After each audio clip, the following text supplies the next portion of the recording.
Eugene of Savoy Street runs east to west across Timișoara city. In the early 18th century, Count Claude Florimond of Mercy, governor of Banat province, commanded a town planning after a recent constructions ruling, per which, in the years that were to follow, all old buildings in Timișoara were to be taken down, the new ones to be set up along a rectangular street net.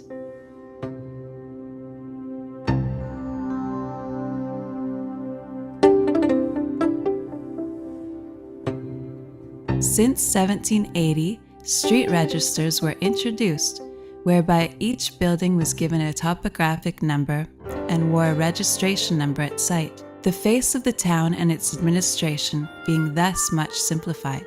So we learned that Eugene of Savoy Street had a long history of a throbbing city heart. Small and large shops, pubs and restaurants, offices and law courts, all of that and more hosted in its buildings.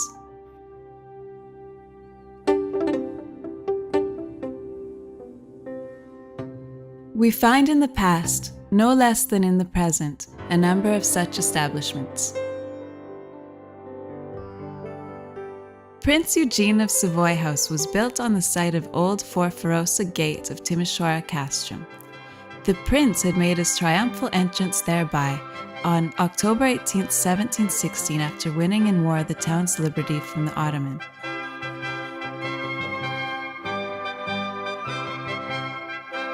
It took over 100 years to build the first house here in 1817, as Forfarosa Gate, though much in the middle of the road of all modernized planning, was left standing all this while in appreciation of such rechristianizing brave deeds.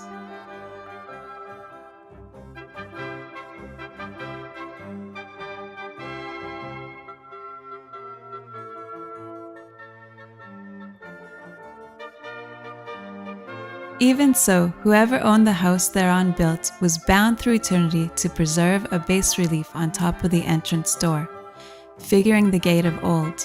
The bas-relief is still there, not very conspicuous in its protective glass case. The windows looking into the street were less of family flats and more of shops, trade industry, and agricultural offices, even of a theatre booking house.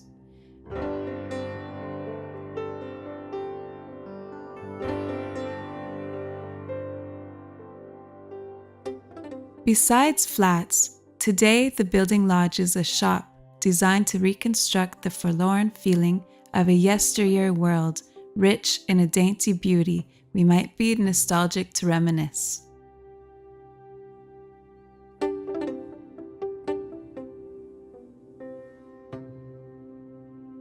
Duplicating the glamorous Italian Renaissance Palazzo Strozzi in Florence, the Dicasterial Palace in Timișoara towers over Eugene of Savoy Street.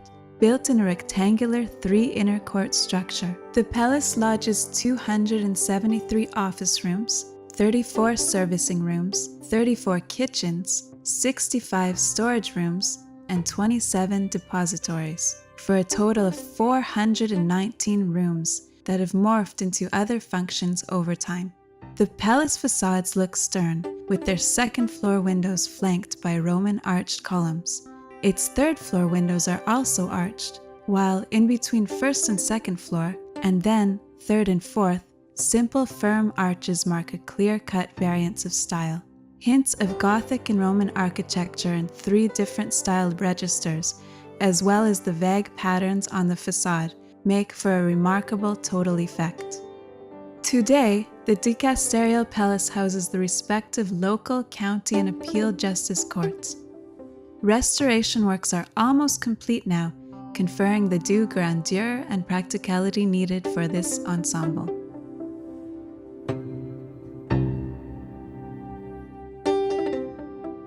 The building at number 4 in Jungenstyle architecture, with arty wooden and wrought iron entrances, extra volume facades for each floor, third-floor balcony and brackets, wrought iron delicate decorations. All of that and more making this one of the most beautifully intriguing early 20th century buildings.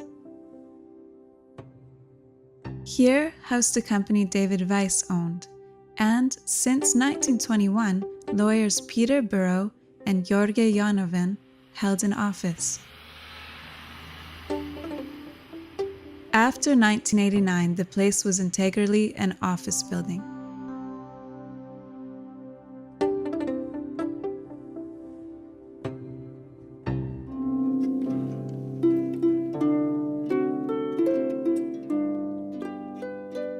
Shortly after the Ottoman Wars fought from 1737 to 1739, in place of today's Roman Catholic bishopry, there was a two-floor office building for the clergy. This also hosted the local Catholic bishops, who, starting the 2nd of June 1780, got the building for their exclusive headquarters.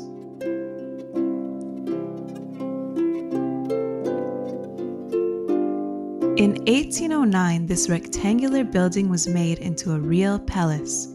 Still Baroque, although much of the Baroque facade decorations gave way to neoclassicism. Also, inner spaces got to be a lot more roomy, and its two portals, of which only one remains today, rank top among the most beautiful Baroque portals in town.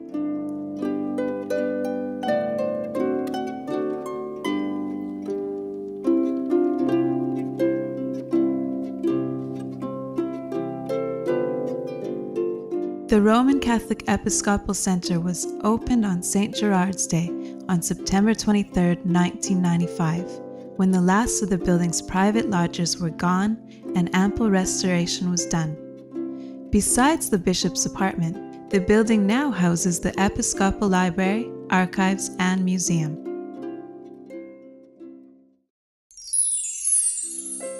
In 1740, official town lawyer Anton Zeltman asked the town hall magistrate for a license to buy off his neighbor Johann Lechner's 2 street sites to build a Wirthaus, a 2-story hotel and restaurant baptized Le Trompetistur.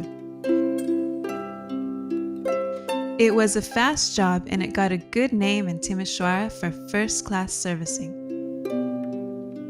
The emperor-to-be Joseph II was hosted here, as was Count Falkenstein on his first trip to Timișoara and Banat province in 1768. From May 12th to 14th, 1807, Emperor Franz I was hosted here, as well as the Habsburg House Thesaurus, guarded by the local militia who had no idea what it was they were guarding. Then, on March 7th and 8th, 1866, Romania's first elected ruler, Alexandru Ioan Cuza, slept here, where later poet Nicolaus Linau's father gambled away all of his belongings.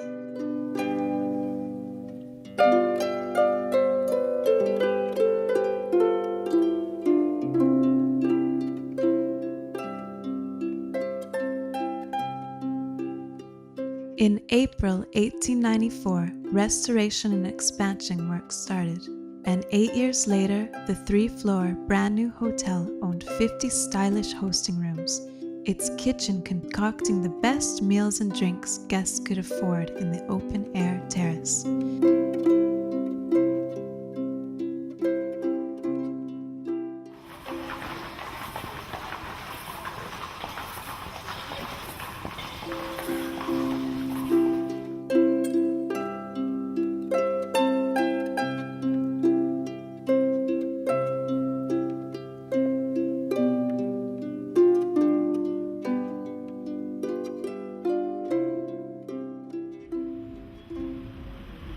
As of now, the place could surely afford better restoration and restyling.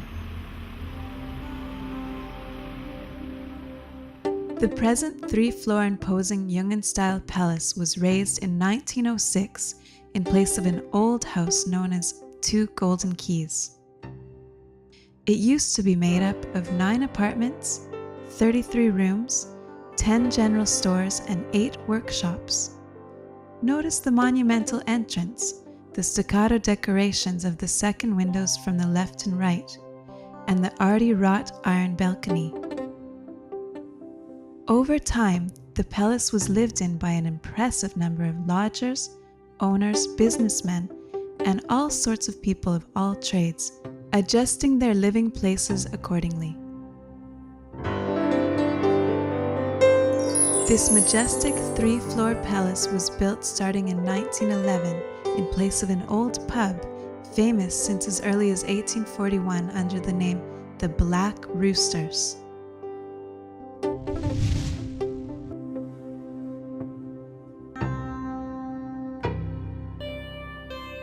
Today, this early 20th century architecture style building lodges, as it did all along, a number of company headquarters.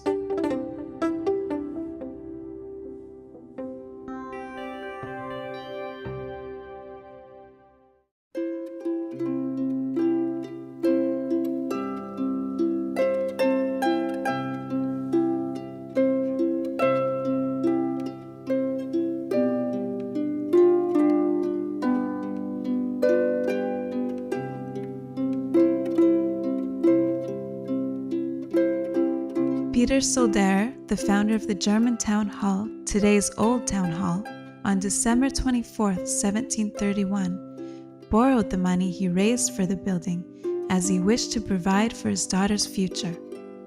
The building, one of the best looking in town at that time, was also the first to let in Timișoara, meeting the demands for lodging of the business and administration people temporarily in town.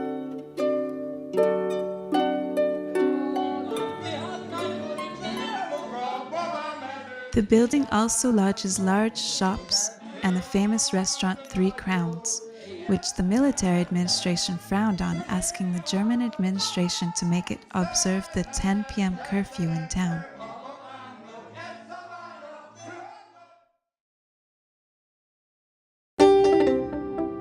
In 1888, the Babushniks ran restoration works on the palace, dropping the vaults and raising the first and second floor, changing the facade and integrally remaking the inner wing. Lodging places still exist as well as trade offices, while the stylish wine house here, still bearing Prince Eugene's name today, does due honor to the place.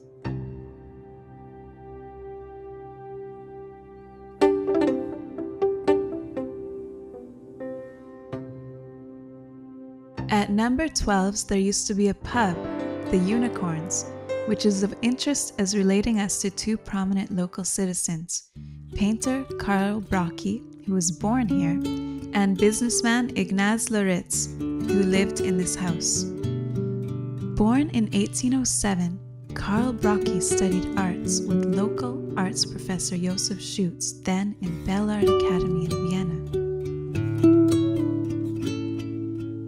Francis II himself and his royal family modeled for him, as would later Queen Victoria and the British royal family, for quality spiritual paintings held in high esteem in reputed art museums in London, Paris, Vienna, Graz, Budapest, and Timișoara.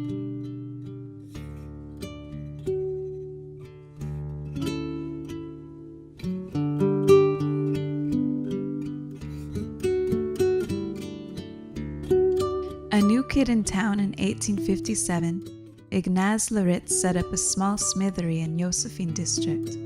Some 20 years later, in 1879, he presented Timișoara with the first telephony installation in the Austro-Hungarian provinces.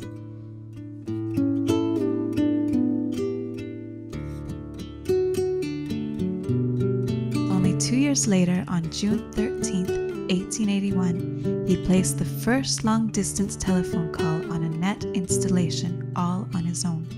Emperor Franz Josef prized his remarkable achievements in the 1891 Budapest Grand Exhibition.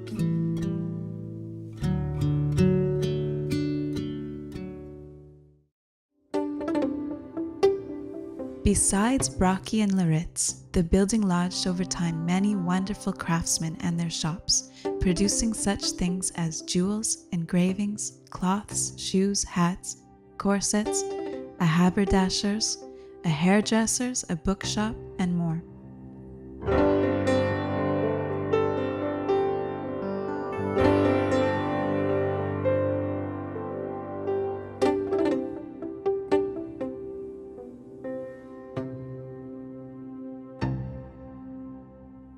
Overcrammed and haphazard as it is today, Eugene of Savoy Street is still one of the major lanes in town, especially owing to its patrimony value.